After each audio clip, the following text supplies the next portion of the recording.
Bonjour, chers frères et sœurs, c'est toujours pour moi un véritable plaisir d'échanger avec vous. En 2025, nous avons un choix à faire, soit l'enfer, soit le paradis. Toutes ces deux options se trouvent devant nous sur la table. Si nous voulons l'enfer, c'est très facile parce que le régime de M. Biya nous l'offre déjà. Le régime de M. Biya a décidé d'augmenter systématiquement les prix des denrées alimentaires sur le marché. C'est-à-dire que, alors que nous pensions déjà avoir déjà subi toutes les maltraitances sociales de diverses natures, ce régime nous fait savoir que ça ne suffit pas. Il y aura augmentation des prix des produits pétroliers à la pompe, c'est-à-dire que les Camerounais doivent débourser beaucoup plus. Et vous savez l'effet cascade de l'augmentation des prix des produits pétroliers. Ça veut dire qu'il y aura effet sur le transport. Les Camerounais doivent payer beaucoup plus. Et le pouvoir d'achat va prendre un coup parce que le panier d'aménageurs sera complètement vide. La malnutrition va monter en ampleur. Je veux dire que les Camerounais vont souffrir davantage. Déjà qu'ils ne parviennent pas déjà à boucler les fins de mois, ils ne parviennent pas déjà à manger 3 repas par jour, à se soigner. Donc la situation va devenir plus que dramatique. Alors, je vous dis, chers frères et sœurs, voilà ce que ce régime nous prépare. Il y aura augmentation des taxes et des impôts. Et cela va décourager les investisseurs nationaux et même étrangers. C'est-à-dire que notre pays, déjà qui n'attire pas les investisseurs, n'attirera plus personne. Ce régime a décidé de tuer, de sacrifier tous les Camerounais. Et ce n'est que le début. Nous pensions avoir déjà beaucoup souffert, mais ce régime nous dit que non, ça ne suffit pas. Et c'est l'enfer qui nous prépare en 2025. Parce qu'il veut continuer à mener leur train de vie à la princesse, en narguant le peuple camerounais au passage. Vous allez les voir en Occident se pavaner dans des hôtels de luxe. Au Cameroun, vous allez les voir dans les voitures de luxe. Ils demandent aux Camerounais de payer beaucoup plus, de payer plus de taxes et des impôts pour que cet argent soit détourné. Et à l'heure que je vous parle, toutes les ressources du pays sont captées par une clique boulimique. Et ils ne comptent pas, ces gens ne comptent pas s'arrêter en si bon chemin.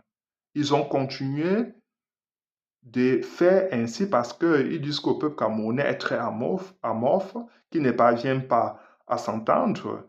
Et comme cela ne suffit pas, ils instrumentalisent certains Camerounais qui servent leurs intérêts. Vous allez voir des gens au lieu de pointer du doigt sur ce régime, pointent du doigt plutôt sur les communautés.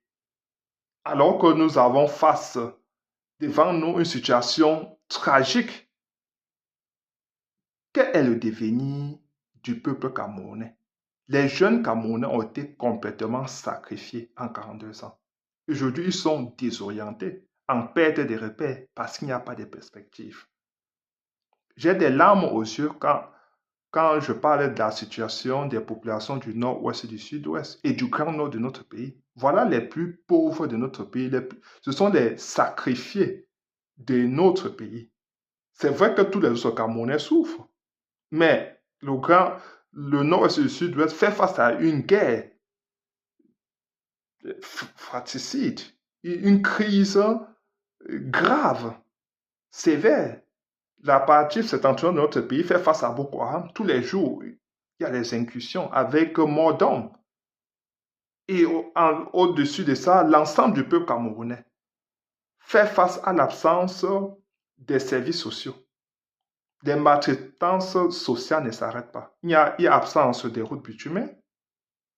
Les routes se trouvent dans un état délabrement avancé. Ces routes tuent les Camerounais tous les jours. Nos hôpitaux sont devenus un véritable mouroir national. Il n'y a pas de plateau technique.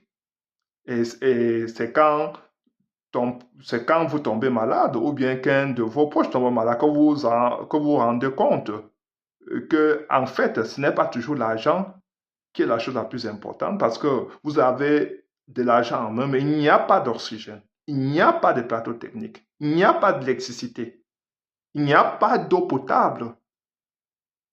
C'est-à-dire que les Camerounais doivent se réveiller. Les Camerounais doivent se réveiller et refuser qu'on les instrumentalise comme ce régime sait bien le faire. Parce que tout cela est orchestré par ce régime. Et quand vous voyez des gens qui sortent de nulle part, ils commencent à parler du tribal, à nous dire que c'est plutôt telle communauté qui est plutôt responsable de l'état, de délabrement de notre pays, de la paupérisation qui prévaut aujourd'hui. Ils pointent du doigt sur les autres, alors que nous savons qui est le responsable, que c'est seul le régime de M. Dia qui est responsable de cette situation. Alors nous devons nous réveiller. Parce qu'à l'heure que je vous parle, dans les chaumiers, ils se préparent déjà à jeter ces pavés au sein du peuple camerounais pour que ce peuple se divise. Et je vous ai toujours dit, chers frères et sœurs, un peuple uni, c'est un peuple qui gagne toujours. Le peuple est le seul maître des horloges. Quand il veut, il peut. À tout moment, il peut décider.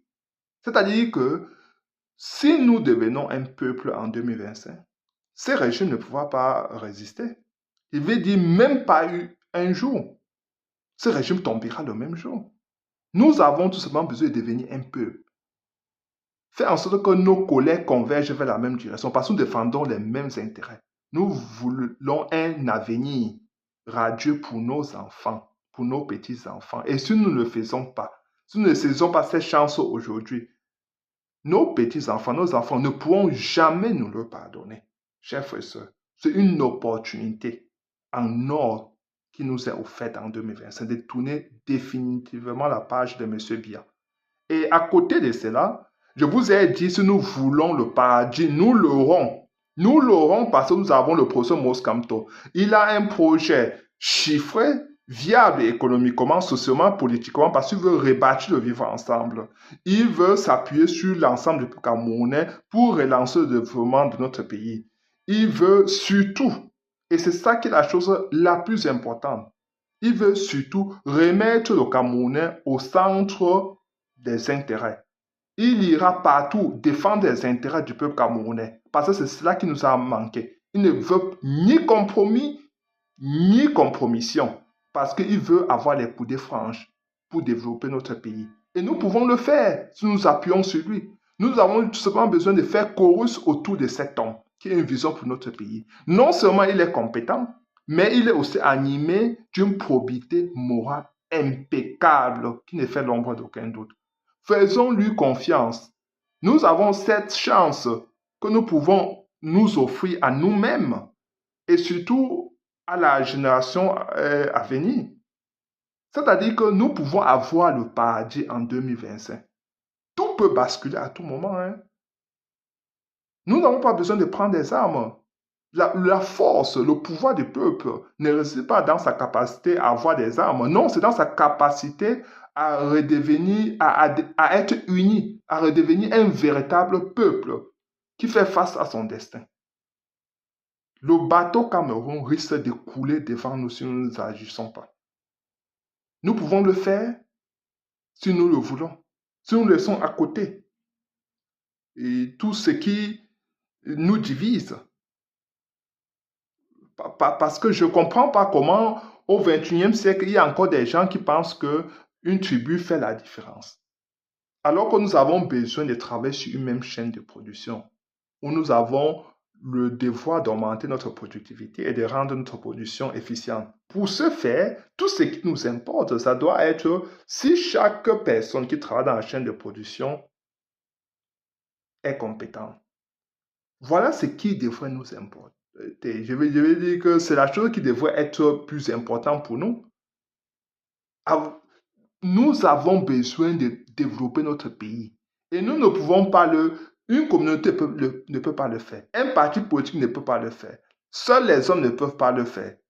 Tout le monde doit se mettre ensemble pour pouvoir le faire. C'est-à-dire que ceux qui sont malades du tribalisme doivent guérir maintenant. Il n'y aura pas le temps en 2025 pour cela. Nous avons besoin de tout le monde. Mais il faut que chacun guérisse de sa maladie, du tribalisme. Pour ceux qui sont atteints de cette maladie-là, ils doivent guérir. Et ne pas avoir les a priori. Ne pas regarder les gens sous le prisme de la communauté, de la tribu. Non, ce qui importe, c'est la compétence. Qu'est-ce que tu sais faire? Comment pouvons-nous travailler ensemble pour faire décoller notre pays économiquement, pour hisser notre pays au sommet? Voilà ce qui devrait être la chose la plus importante, la chose qui devrait nous animer, chers frères et sœurs. Arrêtez avec des idioties. Arrêtons très rapidement. Aujourd'hui, vous allez voir des gens qui vont nous servir des épiphénomènes qui ne font avancer aucune cause. Alors que nous avons besoin aujourd'hui de devenir un peuple pour nous libérer. Parce que nous vivons en captivité depuis 42 ans. Et cela a eu des effets néfastes, comme vous pouvez en mesurer, parce que comment est-ce que des gens bien constitués peuvent penser que c'est une communauté qui soit responsable de la situation chaotique de notre pays, alors que nous savons qui est président depuis, nous savons qui sont ses turiféraires. Nous savons tous que M. Biya n'a jamais été légitime au Cameroun. Pour avoir un peu de légitimité, il bascule toujours aux côtés des chanceliers occidentaux d'où il tire sa légitimité. Il n'a jamais émané du peuple camerounais. Sachons-le. Mais nous pouvons abréger nos souffrances en ayant le professeur Moskamto comme président de notre pays. Un président dynamique. Un président qui ira sur le terrain vérifier l'effectivité de l'implémentation des travaux d'envergure. Ça sera plus comme sur M. Biya où tous les projets ont été réalisés sur les maquettes. Le professeur Moussa sera un véritable chef chantier. Il va relancer la construction des mini-barrages. Il va encourager les investisseurs nationaux et même étrangers. Mais surtout, il faut aussi s'appuyer sur les femmes. C'est-à-dire que les femmes entrepreneurs seront encouragées. Il y aura l'incitation pour celles-ci, notamment en mettant à leur disposition des fonds. Et je vous ai aussi dit que dans le social, les femmes auront la césarienne pour les femmes sera totalement gratuite. Parce que c'est devenu un marchandage aujourd'hui où les femmes pour accoucher subissent passent toujours par la césarienne parce que c'est devenu du business. Le professeur Moussamto mettra fin à ce cycle en rentrant la césarienne gratuite. Donc nous avons quelqu'un qui a une vision pour notre pays. Il veut électrifier tous les ménages de notre pays avec les mini-barrages du côté du sud et du Grand Sud avec des, des modules photovoltaïques du côté du nord et même de l'ouest, mais avec des panneaux solaires surtout du côté du nord, je vais dire. Des modules photovoltaïques, ça c'est l'ancienne technologie. Disons les panneaux solaires parce qu'il fait soleil dans le Grand Nord. Il y aura des panneaux solaires il y aura des panneaux solaires dans le Grand Nord pour électrifier tous les ménages. Mais il y aura la construction des temps d'eau pour contenir de l'eau pour l'agriculture, pour nos frères et sœurs du Grand Nord. C'est-à-dire que depuis que le professeur Moussamto est président du MSC, il a offert des puits d'eau et des écoles dans le Grand Nord. Il a offert aussi des tables bancs. Mais cela ne suffit pas. Parce que cette partie de notre pays a été complètement oubliée. Le professeur Moussamto va développer cette partie de notre pays qui, une fois, était un fleuron national pour nous. Il veut redonner cette image-là qui fut la sienne à un moment donné. Et cela se fait à travers des politiques économiques viables. Et le professeur Moussamto comprend tout cela. Je vous dis que si nous voulons être ici pour parler du projet de professeur Moskamto, je ne pourrais pas m'arrêter parce que cela est des notoriétés publiques que le professeur Moskamto, grâce à lui, je veux dire que nous pourrions finalement assurer une éducation qui sera à l'avant-garde, je veux dire que qui sera en ligne avec les attentes de la société d'aujourd'hui, qui sera en phase, parce que nous avons besoin de ça, hein, d'être formés sur les nouvelles technologies. Regardez notre système éducatif aujourd'hui. Il est démodé complètement. Nous avons besoin d'un nouveau système éducatif. Regardez les services, je veux dire que nos services sociaux n'existent plus. Regardez à quel sein les étudiants, à quel sein sont les étudiants quand ils veulent aller à l'école. Ils entrent dans des camions de sable pour rejoindre l'université. Et même chose pour les élèves. C'est-à-dire que nous n'avons rien du tout. J'ai que les larmes aux yeux quand je me mets à parler de ça parce que je dois parler de quoi et laisser quoi avec ce régime. Appuyons-nous sur le procès Monscanton, chers frères et sœurs. Inscrivons-nous massivement sur cette loi dès janvier 2025. Votons massivement le procès Monscanton et soyons prêts à défendre notre vote. Prêts à défendre notre vote. Pour cela, nous devons rester mobilisés après avoir voté. Dans les bureaux de vote, après avoir voté, nous devons être remplis toutes les rues. Parce que c'est en cela que nous pourrions finalement nous libérer et abréger nos souffrances. Chers frères et sœurs, je m'arrête à ce niveau parce que plus je parle, plus je suis en crise totale. Parce que je ne parviens pas à comprendre que nous soyons encore dans cette situation alors que ce pays africain sont en train de se libérer, sont en train de sortir du joug dictatorial. Mais notre tour aussi arrivera. Nous avons besoin tout simplement maintenant de prendre la meilleure décision. Au revoir. Ciao.